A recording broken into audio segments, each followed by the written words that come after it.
이 개념이 궁금했다. 제46회 성령 3. 성령은 성도에게 어떤 작용과 어떤 역할을 할까요? 성령에 관한 앞선 두 번의 방송에서 성경에 나오는 여호와의 사자나 여호와의 천사 같은 용어와 성령을 바르게 구분할 수 있어야 한다고 말씀을 드렸고, 성령은 사도행전 2장에서 호련히 각 사람 위에 하나씩 임했다는 사실과 그 의미를 살펴보았습니다. 오늘은 성령의 역할에 대해 살펴보는 시간을 가져보도록 하겠습니다. 성령의 역할은 요한복음에 기록되어 있는 예수님의 말씀 속에서 충분히 살펴볼 수 있습니다.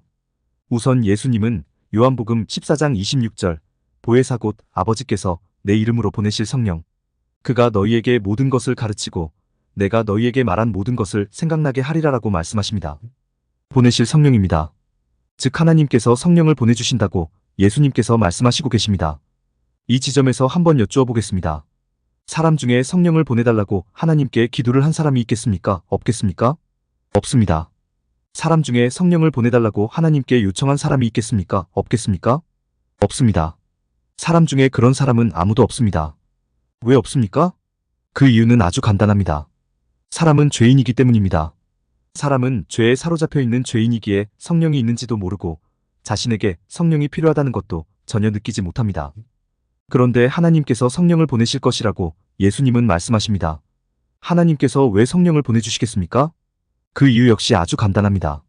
구원받은 사람에게는 반드시 성령이 필요하다는 것을 하나님은 아시고 계시기 때문입니다.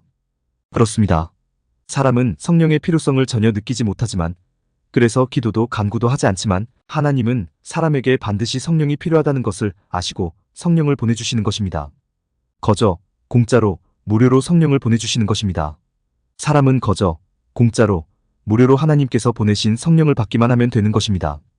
그래서 기독교를 은혜의 종교라고 하는 것이고, 기독교가 전하는 소식을 복음이라고 하는 것입니다. 기독교는 사람이 수고하고 사람이 노력해서 얻은 결과물로 하나님께 영광을 돌리는 종교가 절대로 아닙니다.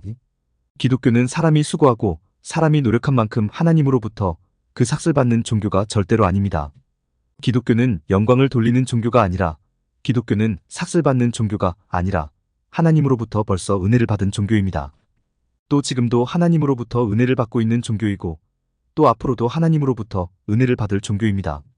그런데 아주 중요한 것이 하나 남아 있습니다. 그것은 하나님께서 성령을 보내주시는 목적이 무엇이냐는 것입니다. 하나님께서 왜 거저, 무료로, 공짜로 성령을 보내주시느냐는 것입니다. 즉 성령의 역할은 무엇이냐는 것입니다.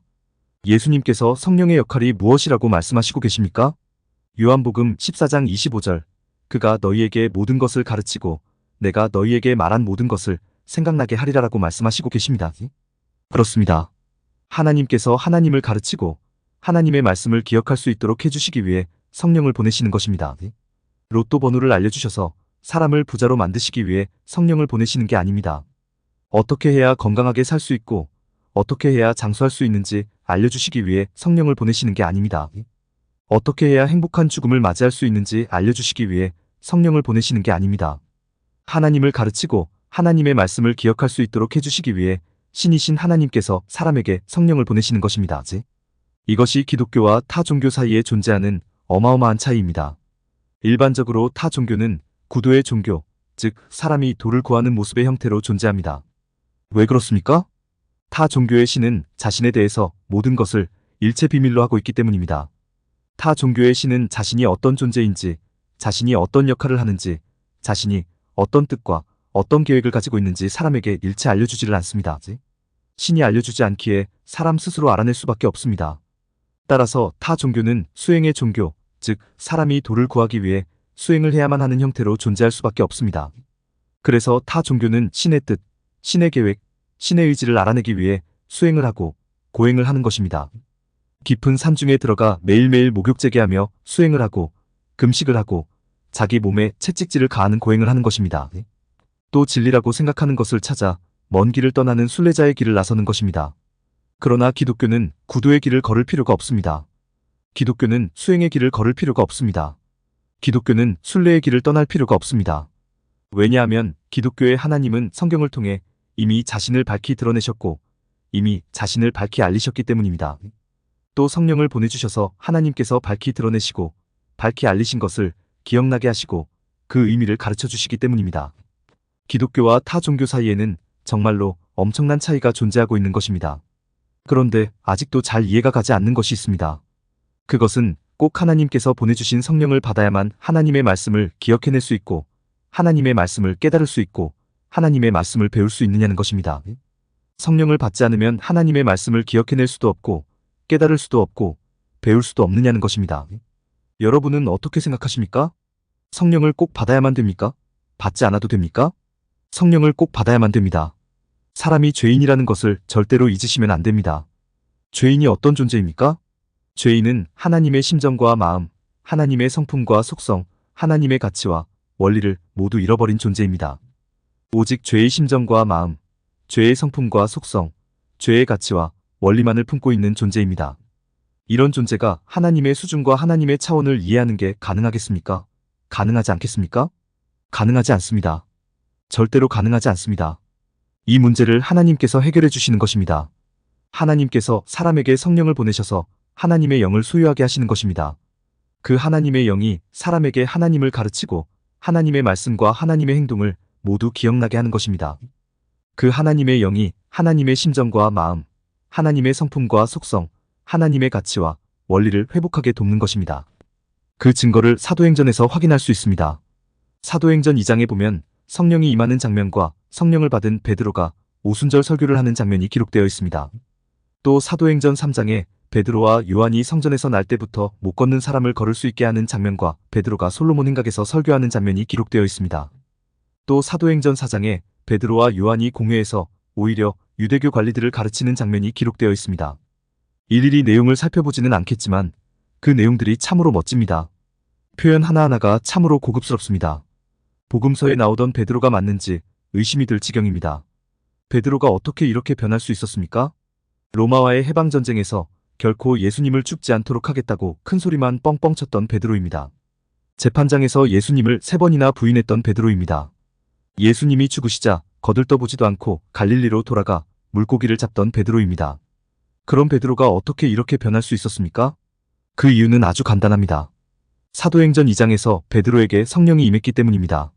성령이 베드로에게 모든 것을 가르치고 모든 것을 기억나게 함으로써 베드로가 이럴 수 있었던 것입니다. 성령이 없으면 기독교는 안고 없는 찐빵입니다.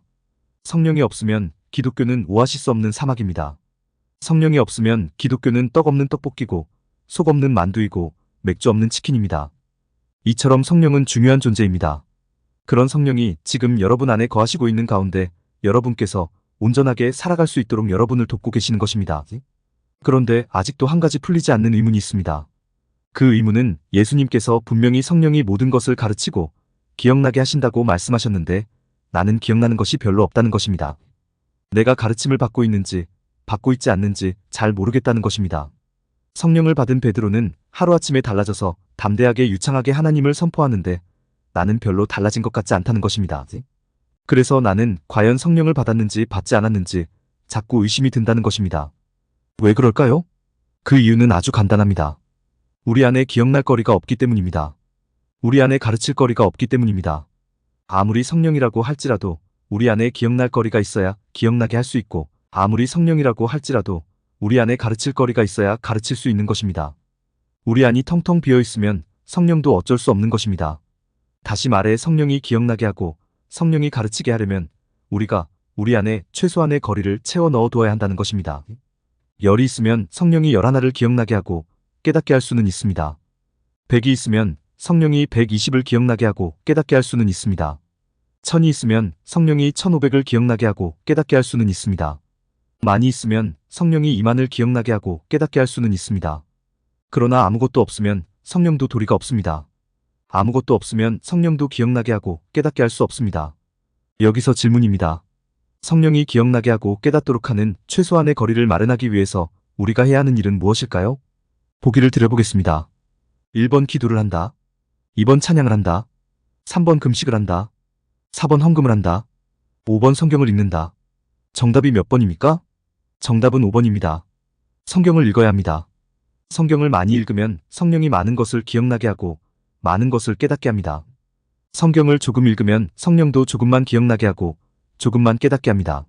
성경을 읽지 않으면 성령도 기억나게 하고 깨닫게 하는 것이 없습니다. 이게 어쩔 수 없습니다. 이렇게 말씀드리면 그럼 베드로와 다른 제자들은 어떻게 된 건가요? 그들 때는 성경도 없었잖아요. 당연히 성경도 읽지 않았잖아요. 그런데도 그들은 변했잖아요. 그들은 도대체 어떻게 된 건가요? 이렇게 묻고 싶은 분들이 계실 것입니다. 맞습니다. 그들에게는 성경이 없었습니다. 물론 성경도 읽지 않았습니다. 그런데 그들에게는 예수님과의 경험이 있었습니다. 3년 넘게 예수님의 말씀을 들은 경험, 3년 넘게 예수님의 행동을 목격한 경험이 있습니다. 바로 그 경험이 근거가 되는 것입니다. 성령이 그 경험을 기억나게 하고 성령이 그 경험의 의미를 깨닫게 함으로써 성령이 하나님을 가르쳐 나가는 것입니다. 하지만 우리에게는 경험이 없습니다. 대신 우리에게는 성경이 있습니다. 하나님의 모든 것이 담겨 있는 성경이 있습니다. 따라서 성경을 많이 읽으시면 우리도 성령의 도우심으로 인하여 베드로 못지않게 정말로 담대하고 유창하게 하나님을 설명하고 하나님을 선포할 수 있는 존재가 될 수 있는 것입니다. 그리고 하나님의 심정과 마음, 하나님의 성품과 속성, 하나님의 가치와 원리를 가지고 하나님을 기준 삼아 세상을 기쁘고 즐겁고 신나고 행복하게 살아갈 수 있게 되는 존재가 되는 것입니다. 부디 그런 삶 살아가실 수 있는 분들이 되시기를 간절히 소망합니다. 오늘 성령의 역할은 성도로 하여금 기억나게 하고 깨닫도록 한다고 말씀을 드렸습니다. 그렇다면 무엇을 기억나게 하고 무엇을 깨닫도록 하는 것이냐는 질문이 당연히 따라 나와야 합니다. 그 문제는 조만간 다음 편 영상에서 말씀드리도록 하겠습니다. 공감이 되었다면 구독과 좋아요, 알람 설정 부탁드립니다. 하나님의 말씀을 바르게 전하는 데 큰 도움이 될 것입니다. 평등하고 공정하며 정의롭고 행복한 세상을 이루는 데 큰 도움이 될 것입니다.